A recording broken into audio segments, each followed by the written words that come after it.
Alors juste avant de laisser la parole à Théo Moi du journal La Croix, qui est d'ailleurs l'autre partenaire média que nous avons aujourd'hui, juste expliquer au niveau des députés, parce que c'est pas, enfin des parlementaires, parce que c'est pas exactement ça. Donc on a Jean-Baptiste Blanc, sénateur Les Républicains, qui s'intéresse beaucoup aux enjeux de fiscalité écologiste dans les territoires, qui aurait dû être là avec nous aujourd'hui. Alors malheureusement, il a pris un train à 13h30 depuis Épinal, et malheureusement, ce train, ça arrive parfois avec la SNCF, a eu du retard. Et donc, bon, il n'est pas avec nous, mais honnêtement, il avait des choses très intéressantes à nous dire, parce qu'il travaille beaucoup sur la question de l'acceptabilité sociale, justement, des enjeux écologiques dans les territoires, et notamment les zones de non-artificialisation nette. Voilà. Donc c'est intéressant. Et puis du côté de la majorité, on devait avoir au départ une députée qui n'a malheureusement désisté une semaine avant, mais on est très chanceux d'avoir un autre député macroniste et on le remercie énormément d'avoir pu accepter de venir à une échéance si courte. Frédéric Descrozailles qui nous rejoint, on est très heureux. Et on a aussi évidemment Alma Dufour et Delphine Bateau, et voilà.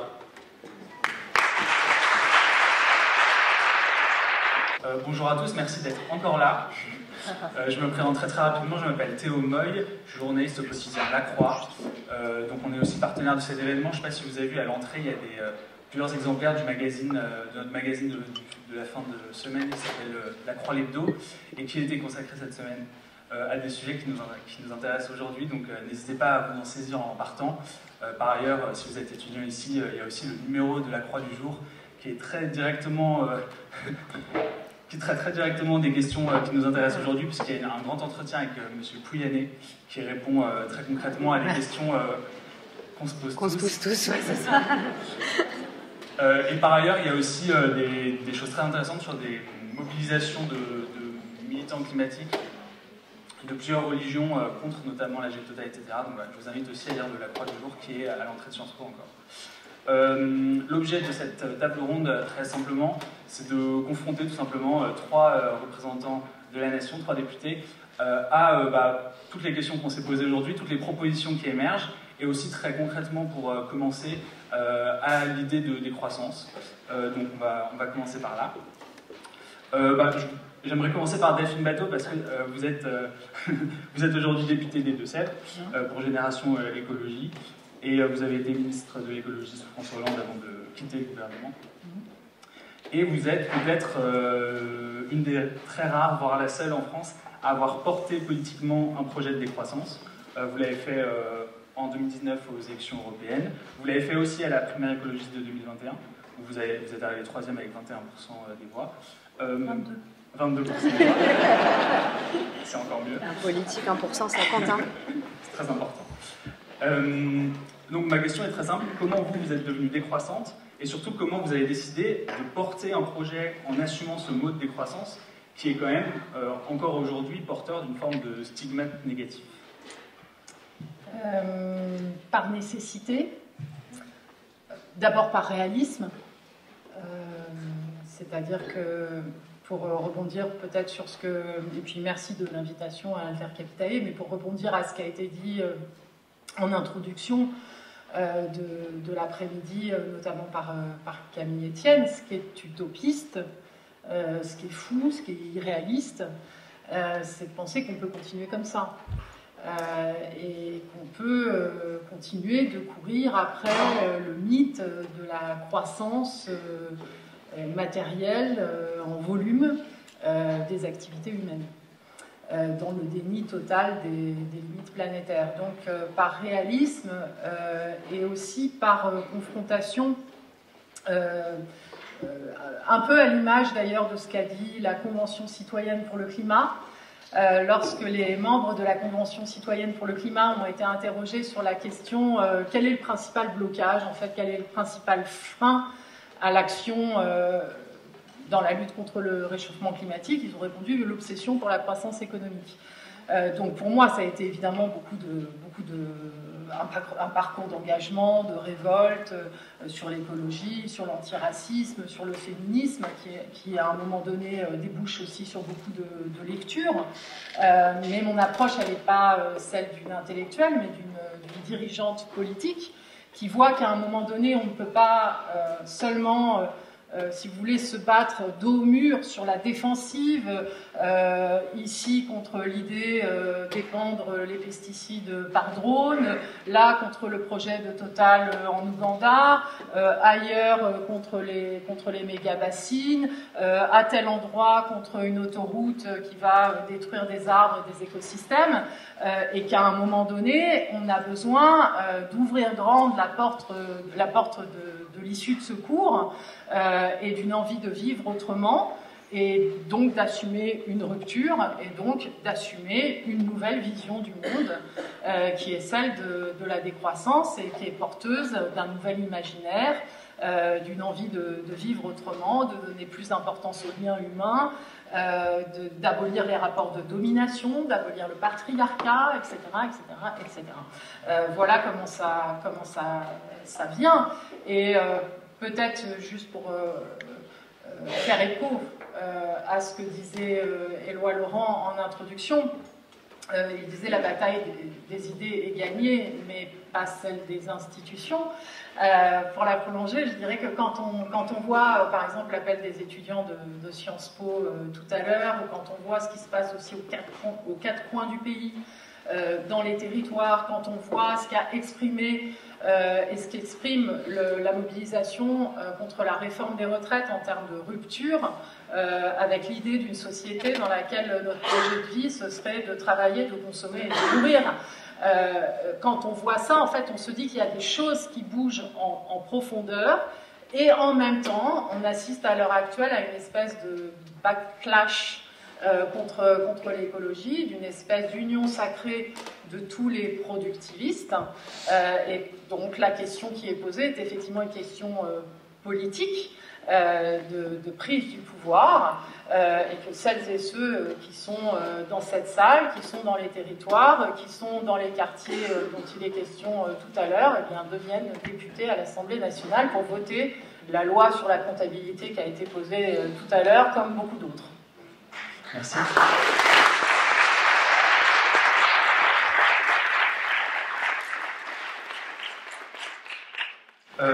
Alma Dufour, vous êtes députée de la France Insoumise. Vous avez aussi été porte-parole des Amis de la Terre, donc vous avez disons que vous êtes arrivé à la politique par le militantisme écologique. J'ai repris le programme L'Avenir en commun de 2022. Je n'ai pas trouvé le mot de décroissance. Oui. J'y ai trouvé une phrase dont vous jugerez le niveau d'engagement dans la décroissance. L'activité humaine ne doit plus être réduite au seul chiffre de la croissance. Bon, c'est un début. Comment vous, est-ce que vous vous positionnez par rapport à cette idée de décroissance, et est-ce que c'est une réflexion que vous menez dans une famille politique qui, de fait, est aussi héritière de ce productivisme dont parlait Delphine Batho? Oui, alors non, mais sur la question du productivisme, effectivement, bon, la gauche en général a été productiviste, et une partie encore, je pense, des partis qui composent la NUPES le sont. La France Insoumise a quand même opéré un tournant écologique assez radical à partir de 2012 et qui a fait que se renforcer depuis. C'est vrai qu'un peu comme disait Cécile Duflot, il y a aussi en ce moment des débats sur est-ce qu'il faut aller sur le terme de la décroissance, des débats sur la comptabilité, etc. Donc je commencerai déjà par ça, c'est-à-dire que ce qui est sûr, c'est qu'on assume dans notre programme qu'il y a des activités polluantes dont le volume doit décroître. On assume qu'il faut une décroissance du trafic aérien, fret aérien et trafic civil, évidemment. On assume qu'il faut une décroissance de la production d'énergie à partir d'énergie fossile. On assume qu'il faut une décroissance de la consommation de viande, par exemple. Tout ça, c'est dans notre programme. Donc, de fait, quand on a une approche secteur par secteur, il y a effectivement des secteurs qu'on peut transformer et des secteurs qu'on ne peut pas transformer, enfin il faut aller vers du mieux, mais en fait le pas de temps qui nous reste pour décarboner ce qu'on appelle ces secteurs-là est beaucoup trop court, et on ne peut pas y arriver sans une décroissance absolue des volumes. Et ça, on l'assume, et on n'a aucun problème à l'assumer. C'est déjà une première étape très très importante, et je pense que c'est même comme ça qu'il faut raisonner, parce que ce qui a été très bien dit, c'est que le PIB, ça recouvre beaucoup de choses, c'est-à-dire la macroéconomie, un euro de PIB, ça peut vouloir dire beaucoup de choses. Vous pouvez avoir une augmentation du PIB parce que vous faites de la rénovation énergétique des bâtiments, par exemple. Pourtant, vous n'avez pas augmenté le volume d'activités polluantes. Vous l'avez en fait finalement fait baisser dans le secteur résidentiel, mais vous êtes intervenu sur l'existant par la transformation. Idem si vous faites de la relocalisation et que vous raisonnez à empreinte carbone, avec l'empreinte carbone. Le problème de raisonner avec une comptabilité nationale et de toujours mettre de côté la question des émissions importées en France, qu'on est censé prendre en compte, mais pas vraiment de façon légale. C'est-à-dire que je ne sais pas si vous le savez tous, mais les émissions importées, qu'on importe chaque année, sont équivalentes, quasiment équivalentes aux émissions du territoire national. Et ces dernières années, elles ont augmenté, alors que les émissions du territoire national baissaient. Et donc finalement, on est sur un jeu à somme nulle. Et là aussi, la question de la relocalisation pourrait permettre de créer davantage de PIB dans certains secteurs, tout en diminuant en réalité les émissions de gaz à effet de serre associées au modèle. Ah, une fois qu'on a dit ça, ce serait trop beau de dire qu'en fait, on aurait une croissance du PIB continue, etc., tout en faisant la transition écologique. Je ne le pense pas, mais comme on l'a dit, nous, c'est pas forcément l'indicateur auquel on est plus attaché, parce qu'on peut avoir une croissance qui est pas créatrice d'emplois, on peut avoir une croissance qui est perdante en termes de pouvoir d'achat. Aujourd'hui, typiquement, c'est un débat qu'on a autour de la santé économique du pays, c'est-à-dire que si vous regardez les indicateurs macroéconomiques, on a un peu de croissance. Les recettes de TVA se portent plutôt bien.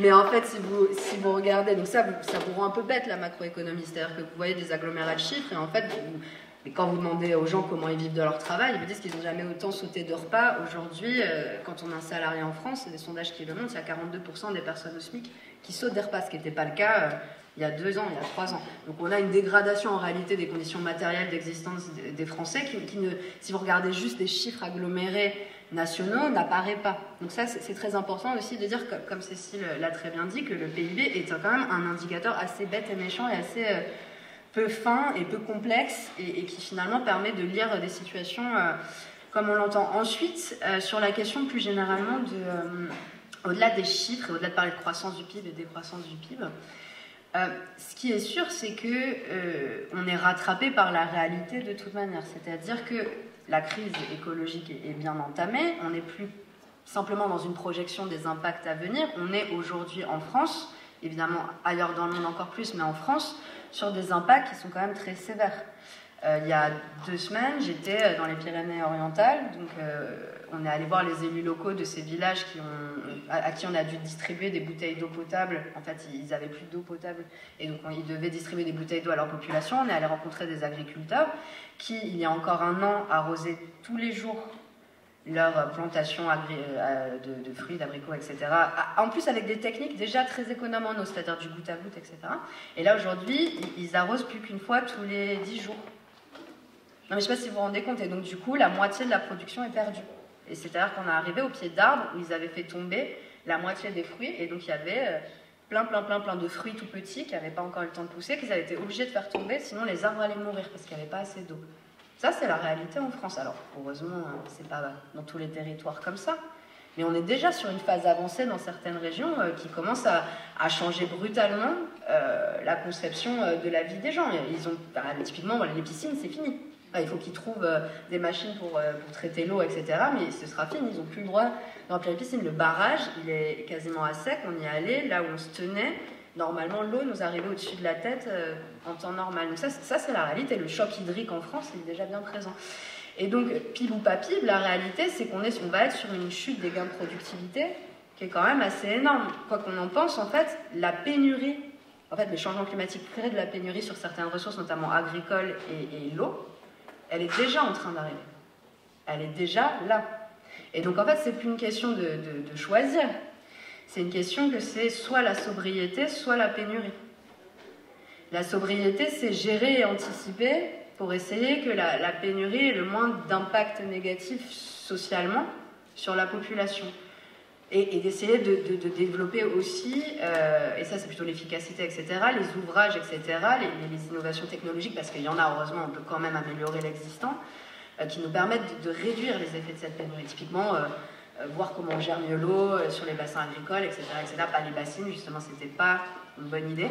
Mais en tout cas, aujourd'hui, on se pose cette question-là déjà en France. On se l'est posé un peu sur l'énergie aussi, quand on a eu des menaces de coupure, où en fait on a géré les menaces de coupure par le prix de l'électricité, et on a eu pas forcément une répartition homogène des efforts, et on a eu ceux qui ne pouvaient pas payer, et ceux qui pouvaient payer. Et donc voilà, aujourd'hui, c'est plus une question de choix, on entre dans ce monde-là, et il y a deux manières, à mon avis, de l'aborder, et tu me diras ce que tu en penses. C'est soit tu intègres cette question de la crise permanente et de la pénurie dans ta vision globale de modèle économique, soit, à mon avis, tu ne fais que aller de crise en crise. C'est-à-dire que quand c'est un peu fini, tu repars sur une stratégie de croissance, etc., de pacte de stabilité, etc., jusqu'à la prochaine crise. Le Covid en a été une, là maintenant la guerre en Ukraine, et jusqu'à la prochaine crise. Et c'est ça la question, je pense, qu'aujourd'hui, à mon avis, le gouvernement est dans une gestion au coup à coup de crise après crise, qui d'ailleurs creuse vachement le déficit public.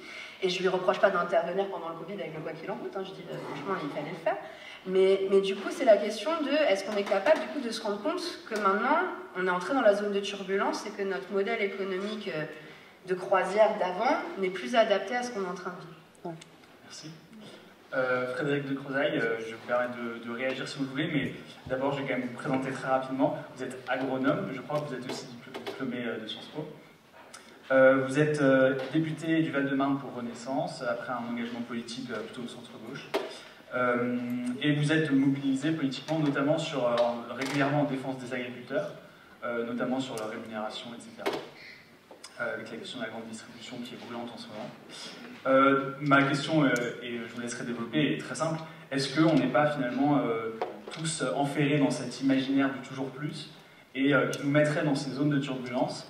Et est-ce qu'il ne faudrait pas radicalement en imaginer un autre qui pourrait être la décroissance pour sortir de cette situation des crises permanentes, etc. Avant de vous répondre, je vous laisse m'interrompre si je suis trop long. Enfin, je vous laisse... je n'ai pas besoin de surveiller le timing en même temps. Je voudrais remercier Gabriel Malek pour l'invitation. C'est par LinkedIn en fait, hein, très inattendu. Il m'a interpellé en disant Renaissance n'a pas être représentée, ça va se voir, ça fait des ordres. Alors, je ne représente pas Renaissance, je suis venu librement. Merci pour l'invitation. Et je viens pour faire la faux Jojo de service parce qu'effectivement, ça m'intéresse beaucoup. J'adore ce genre de discussion, ce genre d'ambiance. Je ne suis pas en résonance avec tout ce que j'ai entendu, même si c'est vachement intéressant. Et donc, pour vous répondre sur la décroissance, il y a deux éléments, et je vais essayer de faire vite. Le premier, c'est que, d'abord, on parle d'enjeu monde. D'accord, que rien n'est soluble à l'échelle de la nation. Biodiversité, climat... pour moi, l'urgence mondiale, c'est l'inégalité et la répartition de la misère. Et en quelques mots, hein, on a plus de 40% des actifs du monde qui sont agricoles. Plus de 40% de la population mondiale est rurale. 80% des affamés du monde sont des paysans. Les affamés, c'est sous-alimentation, c'est carence en macronutriments, c'est-à-dire pas de couverture des besoins énergétiques de base. Donc ce sont des gens qui maigrissent quand ils fournissent des efforts. Ce n'est pas les malnutris, ça c'est 2 milliards de personnes en plus. La malnutrition, c'est les carences en micronutriments. Iode, oligoéléments, etc. Donc, il y a ce problème de répartition avec une urgence qui est rurale dans le monde, qui participe à l'urbanisation du monde, qui va s'aggraver avec le réchauffement climatique. Confère le dernier rapport du GIEC, le premier facteur de déstabilisation géopolitique, c'est la rupture de la chaîne alimentaire. Je considère qu'il y a 5 ressources géostratégiques qui permettent de décoder pratiquement n'importe quelle situation géopolitique, c'est de comprendre comment une population accède ou pas à l'eau, à l'alimentation, à l'énergie, à une monnaie et à des armes. Là, je parle d'alimentation. Donc, pour cette population-là, c'est-à-dire, en fait, dans le monde aujourd'hui, vous avez quelque chose comme 300 à 400 millions d'animaux de trait, une trentaine de millions de tracteurs, ça veut dire qu'il y a plus d'1 milliard d'actifs agricoles qui travaillent en culture manuelle. Un actif en culture manuelle, matériellement, on ne peut pas cultiver plus d'1 hectare, il ne produit pas plus d'1 tonne de grains par an, au mieux, 10 quintaux, d'équivalent céréales. Avec ça, il nourrit 4 à 5 personnes dans un système agraire extrêmement précaire, c'est-à-dire que inondation, sécheresse, passage d'une bande armée ou invasion d'insectes ravageurs, il ne peut pas attendre la campagne suivante. Il se déplace, il va dans un camp de réfugiés ou dans un bidonville. Il n'y a qu'à voir, enfin, ce sont des anciens, c'est des farmers et des fishermen qu'on trouve dans le film Blood Diamond, représente assez bien l'enjeu de ces villes où il apparaît du racket et une économie informelle en rien de temps d'ailleurs. Donc, pour cette population-là, parler de décroissance, c'est surréaliste. Là, on a besoin d'échanges mondiaux, on a besoin d'organisation mondiale, on a besoin d'une économie mondiale qui leur permet d'épargner et d'investir. Je parle de sélection massale, c'est-à-dire de se priver d'une partie de la production pour garder les grains là où ils ont le mieux poussé, donc les plus rentables, pour que ce soit ceux-là qui soient sauvés. Ce qu'on a fait en fait en Europe pendant tout le Moyen-Âge. Un mot d'ailleurs sur cette question de l'invention de l'agriculture, c'est pas un mieux-être c'est pas parce que les hommes ont découvert au néolithique que quand on plante ça pousse, tous les chasseurs-cueilleurs savent ça. C'est une situation de pénurie, de crise qui a déclenché l'agriculture. C'était des maisons qui étaient des trous avec des fougères dessus dans des endroits où ils étaient sédentarisés parce qu'il n'y avait plus assez de place dans les grottes et dans les abris naturels. Et pour garantir la nourriture de la campagne suivante, on se prive collectivement, à court terme, de consommation. Donc on ne prélève pas tous les grains qui sont offerts par la nature. Donc c'est une organisation sociale et c'est une contrainte politique qui a fait naître l'agriculture, qui a permis en fait des gains de productivité, l'accroissement de la population et de nourrir des personnes qui ne pouvaient plus se nourrir de chasse-cueillette. Donc voilà, juste ces petits rappels pour dire qu'on est dans cette situation-là et parler de décroissance à l'échelle du monde, non. J'ajoute que les limites de la planète, c'est quelque chose qui est à interroger, parce que c'est vrai de plein de points de vue. J'aime bien les nuances que tu as apportées, Alma, sur ce qu'on met dans le PIB ou ce qu'on n'y met pas. Un mot sur le PIB, il y a quand même un mérite immense, c'est de mettre d'accord des gens qui ne parlent pas la même langue, qui n'ont pas la même culture. Et c'est pour ça, d'ailleurs, c'est ce que je l'ai dit, qu'il est si simple. C'est qu'ils permettent d'abord de se mettre d'accord dans le temps et dans l'espace. C'est comme ça que les chiffres ont été inventés par les Babyloniens. Le zéro dans l'alimentation de position, c'était ce qu'on écrivait sur la petite boule qui était cassée à distance pour vérifier que l'intermédiaire ne trichait pas avec les bêtes qui étaient emmenées et leur valeur. Donc ça a ce mérite-là. Donc changer de comptabilité, oui d'accord, il faudra quand même bien veiller à avoir un système suffisamment simple pour mettre d'accord plein de monde, quand même. Et déjà, ne serait-ce qu'entre nous. Donc, mais sur les limites de la planète, juste un mot, je terminerai là-dessus, j'espère que je n'aurai pas été trop long. Sur l'équivalent du territoire national français en l'an 1000, il y avait 10 millions d'habitants, succession de disettes et de famines. Système en crise qui plafonnait. En 1348, à la veille de la peste noire, 25 millions d'habitants. Multiplication de la production agricole par 4. Qu'est-ce qui s'était passé? En fait, en réalité, je ne peux pas être trop long, c'est Marcel Mazoyer qui explique ça magnifiquement bien, c'est l'abolition du servage qui a permis ça. Ce n'est pas du tout la révolution industrielle du Moyen-Âge que décrit Jean Gimpel, ce n'est pas des enjeux technologiques ni techniques, c'était juridico-politique ce qui s'est passé.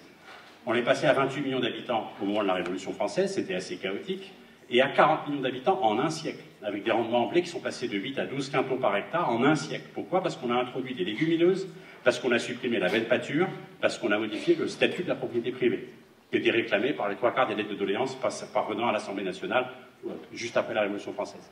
Donc on est sur des enjeux qui sont en fait politiques, qui sont juridico-politiques, qui ne sont pas des enjeux de progrès technologique et technique, et des enjeux, des problèmes de répartition. Et aujourd'hui, personne ne peut affirmer combien d'habitants peuvent vivre sur Terre, personne ne peut dire ce que sera la SAU quand le permafrost aura fondu en 2050, et faire peur avec cette idée de limite, aboutir à l'idée qu'on est déjà trop nombreux, et convaincre des jeunes de ne pas avoir d'enfants, moi je trouve ça dramatique. Donc je suis Non mais personne n'a défendu. Non, j'ai pas dit que c'était dit ici, je dis que c'est des choses qu'on entend. C'est des choses. Non, je dis juste en très peu de temps, et je parle peut-être trop vite, et pardon, j'essaie de m'adapter, que derrière cette idée de décroissance et des limites planétaires, il y a le spectre du trop nombreux. Ça me terrifie. Mais ça n'a rien à voir. C'est juste ça que je veux dire. Est-ce que derrière, s'il vous plaît, est-ce que derrière l'idée de décroissance, il y a le spectre du trop nombreux? Je ne sais pas par où commencer, même si...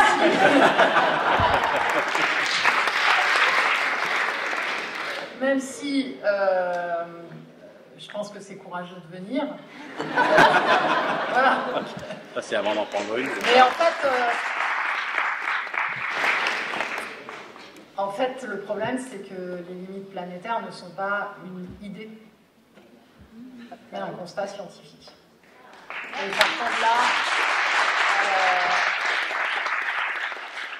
partant de là, en fait, la discussion est très compliquée. De la même façon qu'à l'échelle internationale, il est impossible de réduire drastiquement les émissions de gaz à effet de serre sans réduire drastiquement la consommation d'énergie et de matières premières, qui est corrélée au PIB, et donc sans organiser la décroissance. Projet politique par ailleurs qui consiste à réduire la consommation d'énergie et de matières premières décidée démocratiquement, volontairement et de façon juste dans les pays riches. Et donc la distinction a toujours été faite par rapport à la question de la façon dont, par ailleurs, la colonisation a pillé un certain nombre de pays et leur a imposé un modèle agricole qui a détruit leurs écosystèmes et la capacité de leur sol à fournir la nourriture pour se produire par eux-mêmes. Donc, je pense qu'on peut évoquer des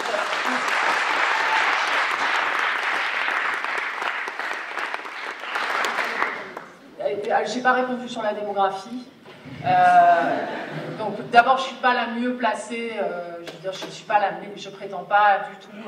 Je vous l'ai dit, moi, je suis une femme politique. Je prétends pas être la mieux placée pour faire un rappel de ce qui était dans le rapport Meadows et dans les calculs sur la population mondiale par rapport au PIB, etc. Ce qui est certain pour moi, c'est que la question démographique à l'échelle internationale passe par une seule chose, qui est l'émancipation des femmes. Le fait de changer le monde à tout point de vue passe par ce chemin-là, partout dans le monde.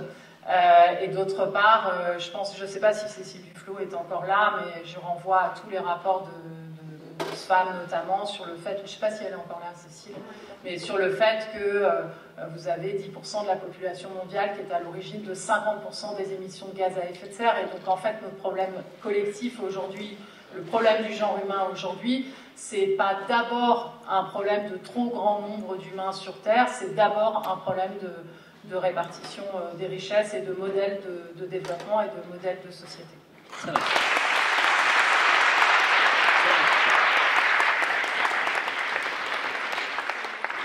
C'est intéressant si vous dites que vous êtes d'accord avec la fin de la phrase, oui, sur le modèle du développement, mais alors, monsieur Descrozaille, quel serait pour vous un autre modèle de développement, celui en cours?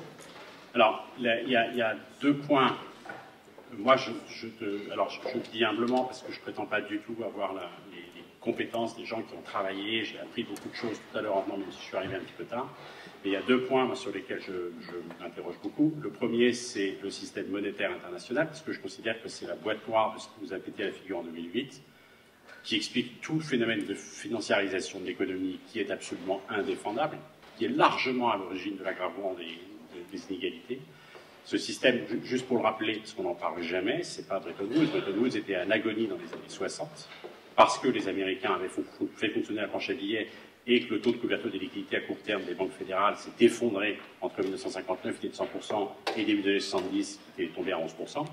Donc on a supprimé la référence alors, historiquement c'est énorme quand même. C'est-à-dire qu'on a un système d'échange aujourd'hui où on compare les capacités des économies à générer du revenu dans le vide, à partir d'un marché qui est censé être le plus libre et le plus parfait du monde, celui des devises.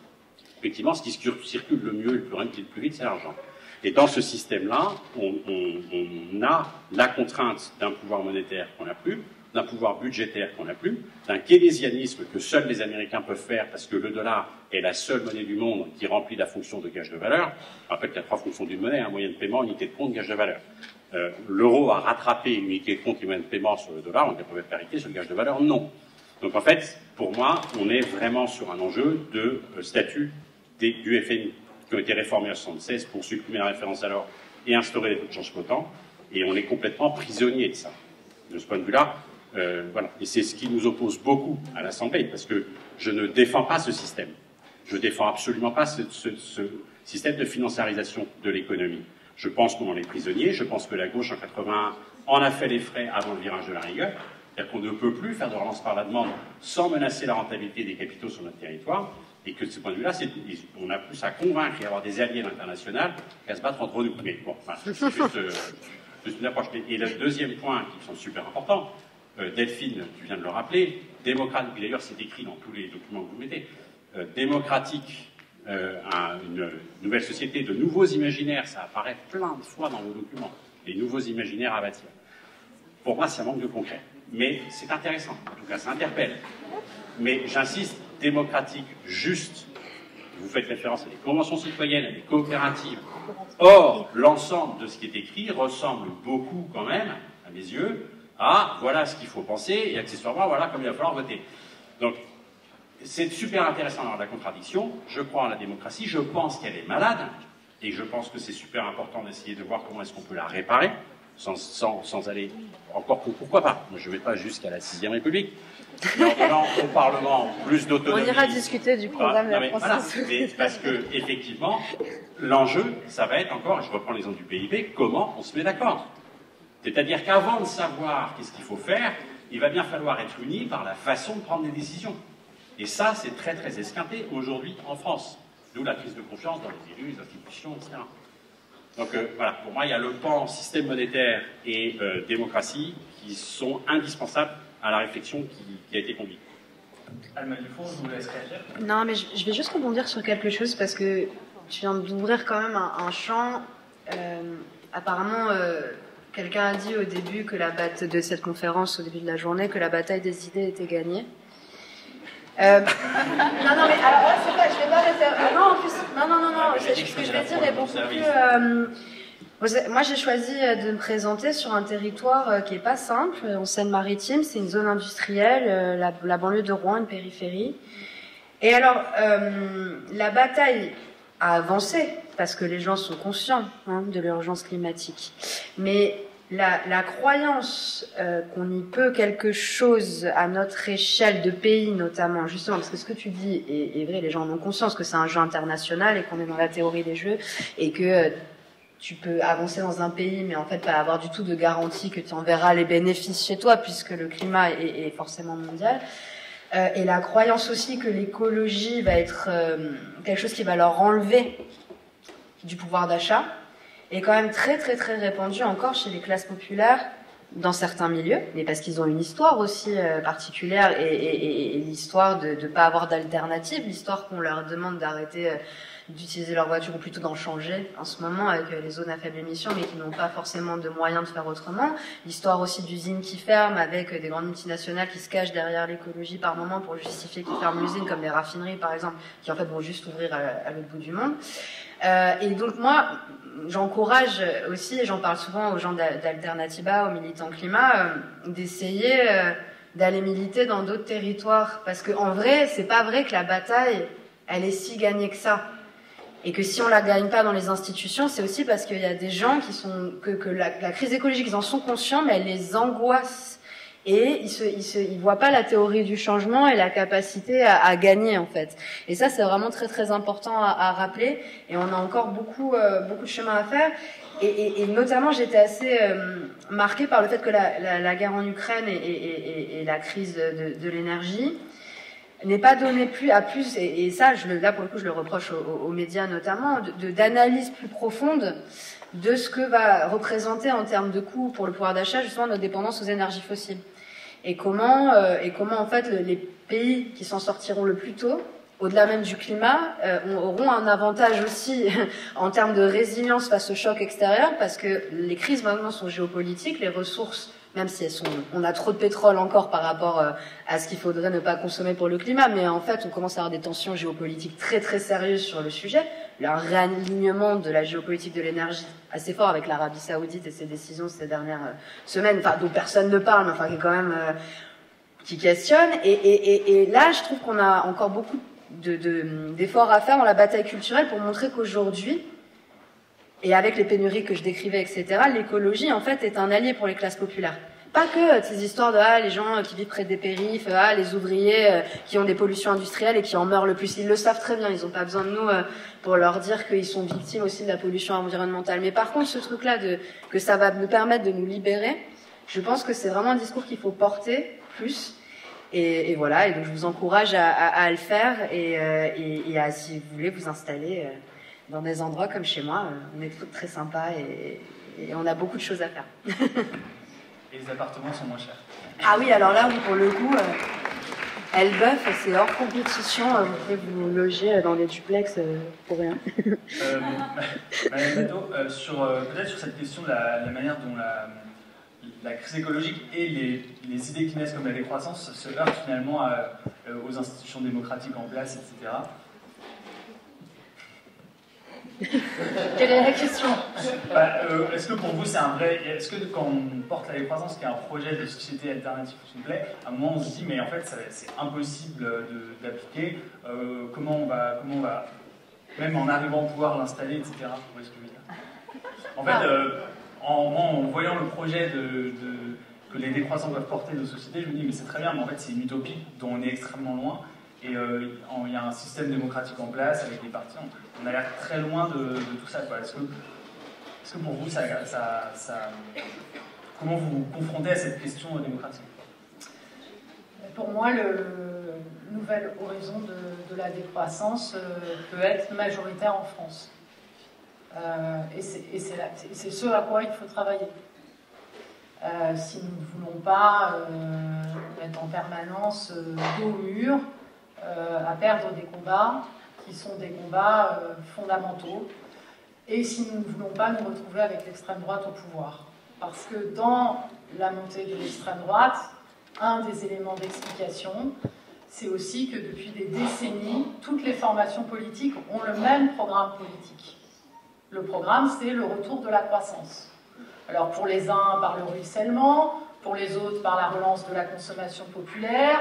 Les uns disent qu'il faut aller chercher la croissance avec les dents. Enfin bref, on raconte aux gens que leur bonheur, le bonheur du pays, le mieux-être en France dépend de l'augmentation du PIB. Et du coup, il y a comme la vague impression que les gouvernements changent, passent, mais que les problèmes restent, et que rien ne change dans la vie des gens. Et à la fin, on a des taux d'abstention spectaculaires. Et puis, on a le danger de l'extrême droite qui monte d'année en année et dont on peut considérer qu'elle est aujourd'hui aux portes du pouvoir. Je pense qu'on la combat par un nouvel espoir et par un projet radicalement différent qui donne envie. Je pense que ce projet peut entraîner les catégories populaires, peut soulever la jeunesse.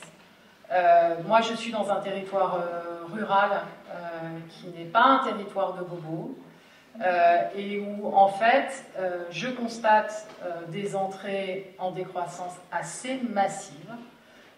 Je constate des ruptures liées à l'expérience de la pandémie, beaucoup de gens qui changent de vie. Je veux insister sur ce que Dominique Méda disait tout à l'heure sur la question du sens du travail.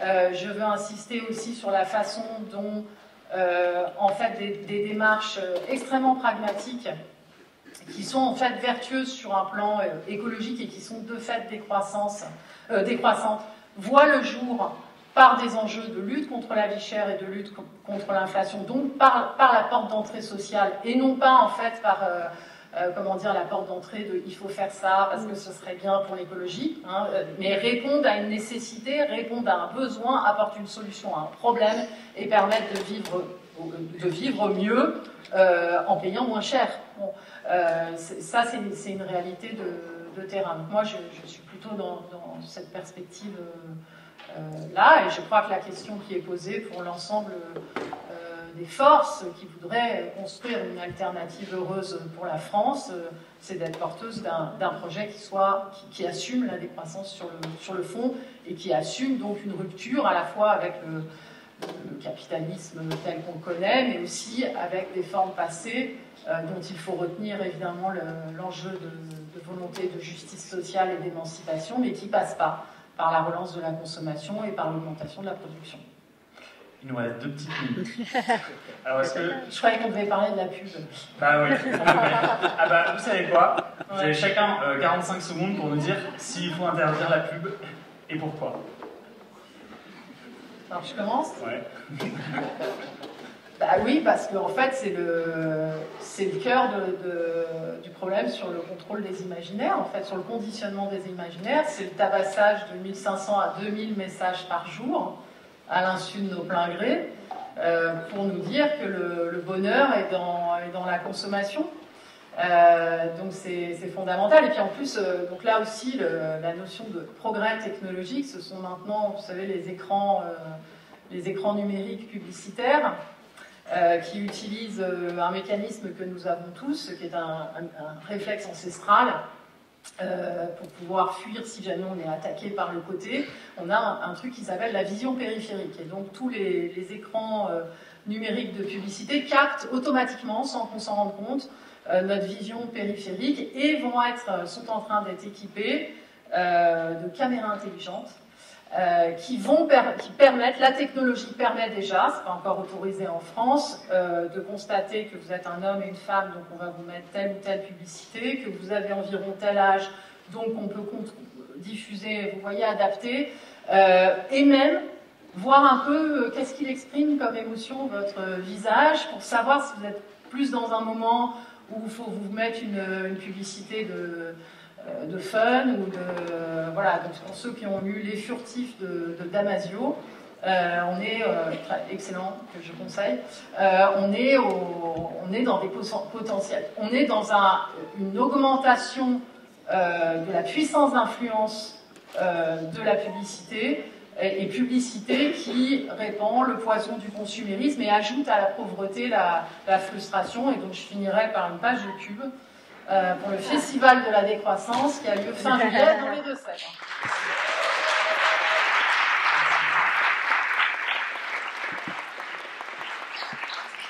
Je pense que Frédéric Ducrozet sera invité au Festival de la décroissance. Avec plaisir.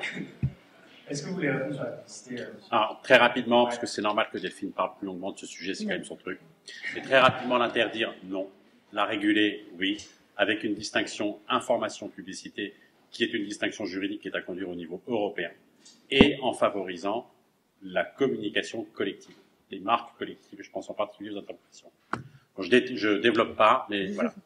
Merci. Ce serait déjà une étape pas mal.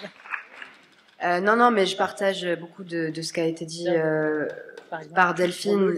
On ne se rend pas compte à quel point la publicité est faite pour ça. Hein. Enfin, contrôle vraiment une partie de notre imaginaire, de nos réflexes et de nos pulsions, et qu'on crée effectivement un monde de frustration, un monde où on doit toujours lutter contre soi-même pour ne pas céder à des pulsions qu'on nous met dans le cerveau sans même qu'on s'en rende compte, parce qu'en fait, il y a des études qui montrent qu'effectivement, en fait, on se souvient pas des messages publicitaires. On est exposé à, comme tu l'as dit, plusieurs milliers de messages publicitaires chaque jour, et il y a vraiment des études qui ont été faites par des chercheurs qui démontrent que vous pouvez être exposé à une publicité sans vous en souvenir et qu'elle a un impact sur vos choix. Ils avaient inventé des fausses marques, etc., pour être vraiment sûrs d'être dans une vraie expérience scientifique.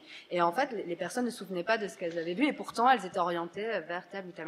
Je rajouterais, sur le côté pouvoir d'achat, parce que c'est marrant de voir comment ces sujets sont souvent intriqués, que en plus, il a été démontré que dans pas mal de secteurs où il y a de moins en moins de gains technologiques sur les produits, parce qu'on arrive à une saturation et puis il y aura une rupture peut-être dans 10-20 ans sur certains produits, la publicité, les dépenses publicitaires enflent pour différencier les produits, notamment dans la cosmétique, et ça, mais pas que, aussi les voitures, les dépenses marketing pour un constructeur automobile sont le plus gros poste de dépenses, et qu'en fait ça contribue en plus à l'inflation sur les produits, parce que il faut se battre pour vous faire préférer le produit, et c'est vraiment réel dans certains secteurs, c'est très fort. Et enfin, un petit message poujadiste, mais parce que j'adore les PME et les TPE, il faut quand même avoir conscience que plus de 90% des entreprises n'ont pas accès au marché de la publicité. Donc de toute manière, en plus, ça crée un monde de domination économique de certains gros acteurs par le coût que ça représente. Donc voilà, donc il y a aussi des raisons qui ne sont pas qu'environnementales, qui justifient qu'on travaille très sérieusement ce sujet qui est en fait assez majeur. Merci beaucoup.